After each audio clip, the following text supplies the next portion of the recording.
दोस्तों, कल जब दिल्ली में विराट कोहली और करण औजला स्टेज पर थे, तब पीछे चल रहा था इंडियन स्पोर्ट्स हिस्ट्री का सबसे बड़ा पोकर गेम। विराट ने प्यूमा के 300 करोड़ का ऑफर लात मार के रिजेक्ट कर दिया। लेकिन क्यों? अगले 3 मिनट में हम समझेंगे 1/8 का नया फाइनेंशियल मॉडल, 9230 का जूता बनाने का एग्जैक्ट खर्चा कितना आता है, विराट का नया प्रॉफिट स्प्लिट क्या है और क्या कोहली इंडिया का पहला नाइकी खड़ा कर रहे हैं। प्योर बिजनेस मैथ को बिना किसी देरी के समझेंगे। पहले इस गेम को समझते हैं। पहले 1/8 के पास खुद की कोई फैक्ट्री या डिस्ट्रीब्यूशन नेटवर्क नहीं था। उन्होंने अपना ब्रांड प्यूमा को लीज पर दिया था। बिजनेस टर्म्स बहुत ही सिंपल थे। 1000 रुपये का जूता बिकेगा तो सारा कंट्रोल और 90% पैसा प्यूमा के पास होगा और विराट को मिलेगी सिर्फ 10% की रॉयल्टी, यानी 100 रुपये। इस मॉडल से 1/8 ने 250 करोड़ का बिजनेस टच किया, लेकिन इसके ऊपर जाना नामुमकिन था क्योंकि सारे बड़े डिसीजंस प्यूमा लेता था।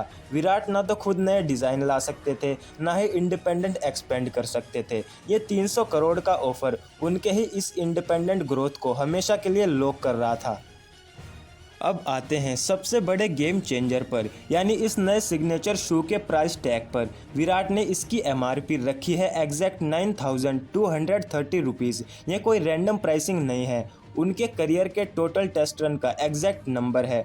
ये है प्योर इमोशनल मार्केटिंग। फैंस इस नंबर के लिए प्रीमियम देने को तैयार हैं।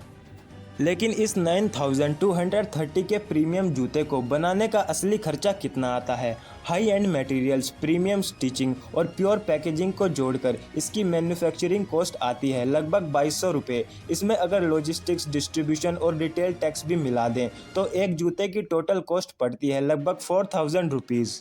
अब यहाँ से होती है रियल वेल्थ जनरेट। जब 9000 के जूते में से 4000 की टोटल कॉस्ट निकाल दी जाती है तो बचता है पूरे 5230 का नेट प्रॉफिट मार्जिन। और क्योंकि अब कोई बीच में बड़ी मल्टीनेशनल कंपनी नहीं है, यह सारे मुनाफे का पैसा सीधे विराट और उनके मैन्युफैक्चरिंग पार्टनर के बीच स्प्लिट होगा।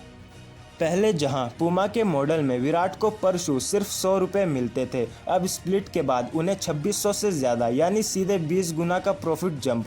विराट ने 300 करोड़ इसलिए छोड़े क्योंकि वो अब सिर्फ एक क्रिकेटर नहीं बल्कि इंडिया के सबसे बड़े इंडिपेंडेंट लाइफस्टाइल बिजनेस टाइकून बन चुके हैं।